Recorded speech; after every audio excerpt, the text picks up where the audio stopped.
Iba yata dyan. Pasok na po.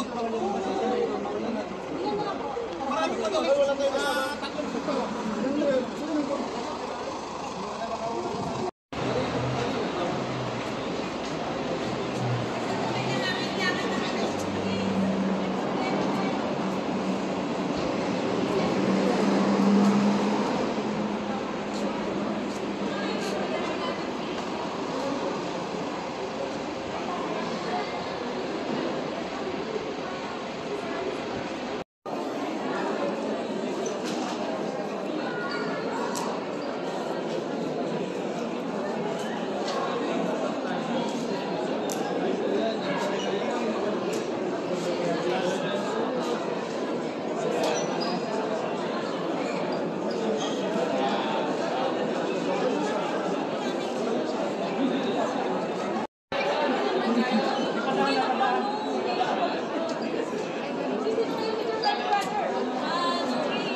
Mga kapatid, ganito po, matipang tapos.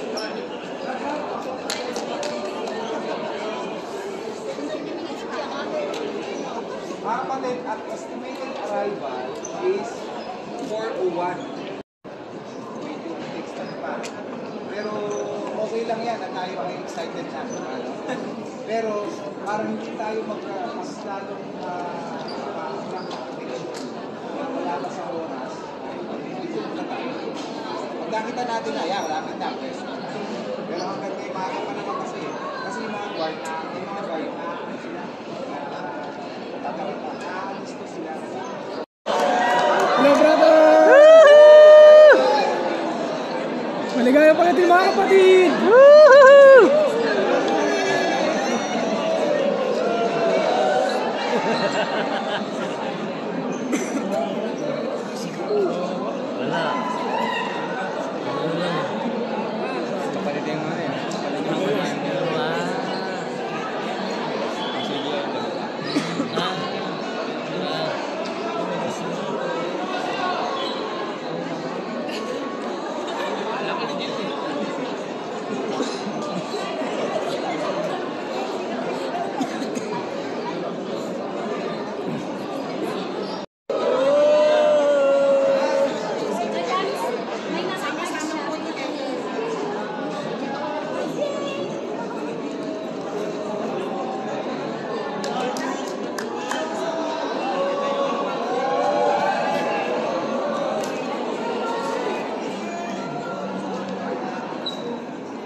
Hindi na ako nakano to.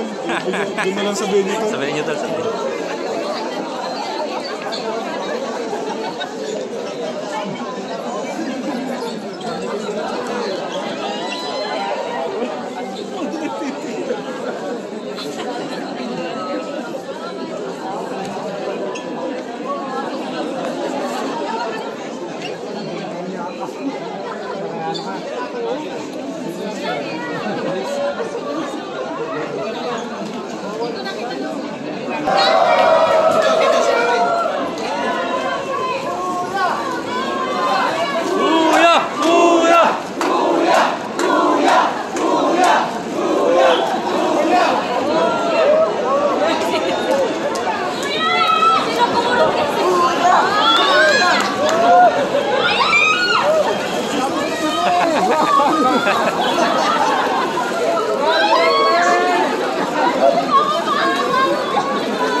Kapatid, pag muna tayo magano ha, parang. Mamaya na lang po.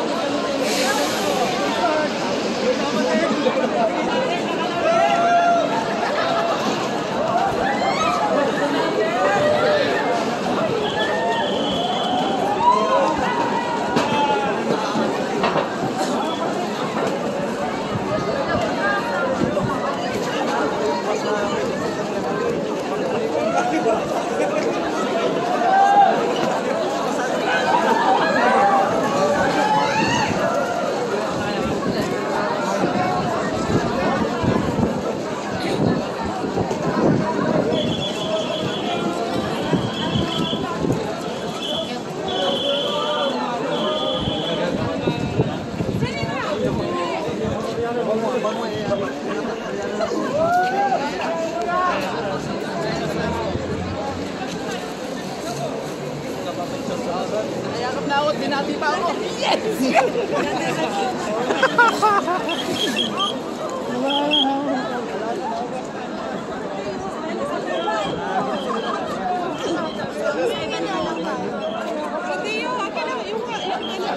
Asan na yung ano? Yung ano ni Parang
Kamusta po kayo? Sige po. Wala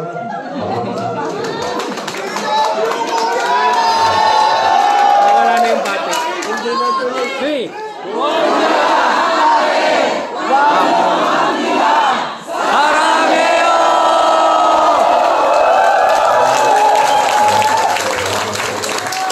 Sige po, upo kayo. Nagpapasalamat tayo sa Panginoon sa mabuting pagkakataon na meron.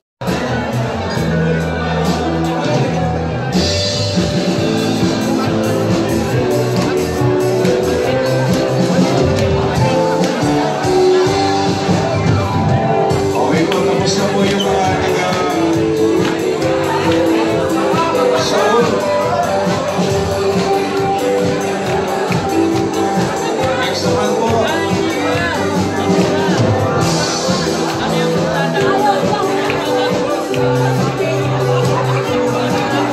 Sa Kanya. Kaya kung minamasdan natin ang ating Panginoong Jesucristo, o mga lalaki, ibigin ang asawa, huwag maging mapait sa kanila.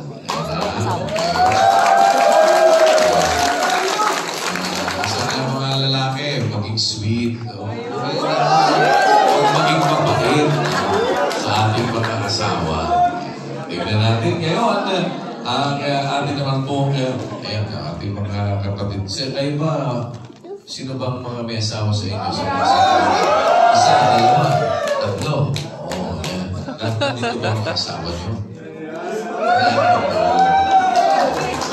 Yung wala dito yung asawa, nasa Pilipinas, umuwi na kayo.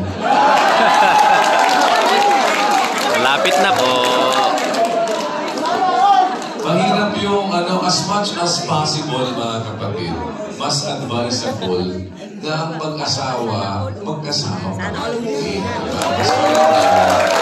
Kaya kung pwede na magagawa ninyo, kung halimbawa, nandito yung asawa nyo, dalhin nyo yung asawa nyo dito. Kung kayo naman hindi talaga nyo madadala yung asawa nyo dito, hanap na kayo ng paraan. Doon na lang kayo sa makakasama nyo, yung asawa nyo. Mahirap po yun, mga kapatid. Lagi namin ina-advise yun. Isa yan sa mga nagiging problema ng mga nag-abroad, mga OFWs, di ba? Oo nga, at meron tayong aral na sinusunod. Di ba? Ganun din naman talaga ang sinasabi ng aral, mga kapatid. Mga lalaki, magsisipamahay kayo, sabi. Doon sa 3:7 ng unang Pedro, magsipamahay kayong kasama ng inyong asawa ayon sa pagkakilala. Advisable po yun na ang mag-asawa as much as possible magkasama. Siguro for a certain period of time, pero yung mga prolonged period of time, kaya last, siguro noon a couple of years back po, meron akong pinayuhan na isa nating kapatid na matagal na siya na nasa abroad. Sabi ko, siguro, kapatid, matagal ka na hindi umuwi ng Pilipinas, hindi ka rin nakikita ng asawa mo. As in, totally, for a certain number of years, 5 years yata, huwag mong patagalin yan dahil sususpindihin ka kita pagka hindi ka pa umuwi. Dahil, lalo na yung 10 taon kayong hindi nakikita ng asawa mo. LDR kayo. Hindi ka na to. Yung mga long distance relationship. Bakasyon ka na yan. Mahirap po yun. Ito. Mahirap yun. Baka na kayo, isang araw makanta na kayo, strangers in the night. Magiging strangers na kayo sa isa't isa. Duloy mo 10 taon. Hindi kayo nakikita, hindi kayo nagkakasama. Hindi, meron naman pong video call. Meron naman pong, telepono. Ay, syempre, sabi ni Michael Jackson, and now I've learned that love needs expression, but I've learned too late. Ano nangyari? She's out of my life. Ayun. Diba? Di maganda, mga kapatid. Ang prinsipyo ng Biblia, mga lalaki, magsipamahay kayong kasama ng inyong iwala.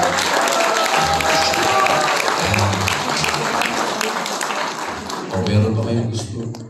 Batiin, mga kapatid. Parang gusto nyo magpapicture yata dyan eh. Magpapicture na lang muna tayo. Magpapicture po tayo eh. Kasi naka-posing. Ready po? 1, 2, 3. Ano yan eh? Very protective ang mga nanay. At ang mga nanay talagang very caring yan, lalo na pagdating sa kanilang mga anak. Sana maintindihan din natin yung ating mga nanay. Pahalagahan natin sila. Pinabati ko yung aking nanay, si Mami. Gusto kong laging ipapatid po yung aking pagtanaw ng utang na loob sa aking mga magulang, sa aking nanay na maliit pa akong bata, talagang nanditiyaga sa amin sa maraming mga bagay na pinalaki kami ng awa ng Panginoon ay talagang laging inaaralan, laging tinitiyaga na maturuan ng aral at ng katwiran ng Diyos. Kaya sa mga anak, sana pakita natin yung pagmamahal natin sa ating mga magulang, sa ating mga nanay. O kung sinasabi ng tula nung ay maliit, ang nanay ay ilaw ng tahanan. Huwag naman pagka kayo pinagsasabihan ng mga nanay ninyo, yung mga anak, lalo na tinuturuan kayo ng aral, huwag nyo naman sasabihin, akala ko ba ang nanay ilaw? Bakit sa amin nanay ko speaker?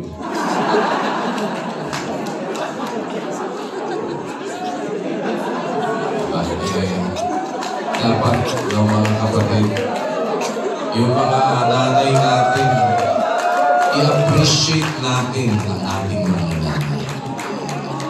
At lalo na kung sila ay mga, talaga naman, di ba, yung mga, lalo na yung mga nanay sa Panginoon, o yung mga nanay na lingkod ng Diyos, yan, mga kapatid natin. Inaalay mo natin ito sa ating mga